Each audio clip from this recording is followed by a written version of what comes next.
it gets. Indiana Republican Congressman Jim Banks is the chairman of the Republican Study Committee.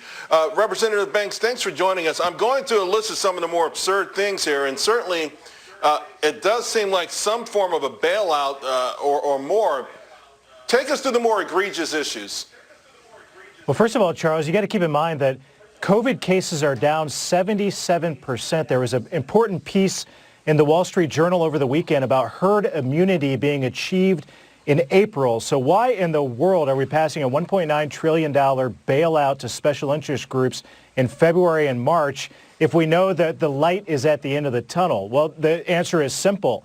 This is a bailout full of kickbacks to Democrat special interest groups that gave them power, like $10 million to every labor union. There are bailouts to Planned Parenthood, stimulus grants to illegal immigrant families. And if that's not bad enough, Nancy Pelosi plugged in a $200 million earmark for an underground tunnel in San Francisco for Silicon Valley employees. This is a bailout to the special interest groups that gave them power. That's why they need to pass it now, because they know that COVID is nearing an end and they need to get it done now under the guise of a pandemic, or they won't be able to get it done at all.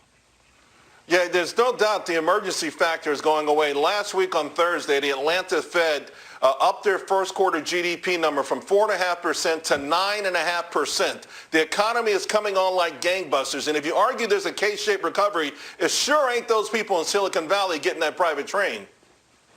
No, keep in mind, only 1% of this $1.9 trillion will go toward vaccines. Only 5% overall of this entire package is geared toward public health efforts directly related to the pandemic. So where does the rest of the 95% of $1.9 trillion go to? It goes to Democrat special interest groups. The American people, they get it. They see this for what it is. They largely oppose it. But the Democrats are going to ram it through. And Charles, it's important to note that of the half a dozen or so COVID packages that we've passed so far, this will be the first one that passes on a full partisan vote with just Democrats as they ram this through using the reconciliation process. Everything we've done so far has been bipartisan until now. This will be the first partisan COVID relief package, and that tells you everything that you need to know. It does. I think taking that a step further, when you talk about Planned Parenthood, certainly I think that's funds that could be going to some of these smaller businesses that are suffering. Subsidies and loan forgiveness to farmers and ranchers based on race and ethnicity. Colleges that have partnered with Chinese control companies and the Confucius Institute. I mean, these are things that rip our nation apart. Why do we decide on who gets help based on their skin color rather than who really needs it? I mean, there's a lot of people on all persuasions that really do need help. Why not go at the problem that way?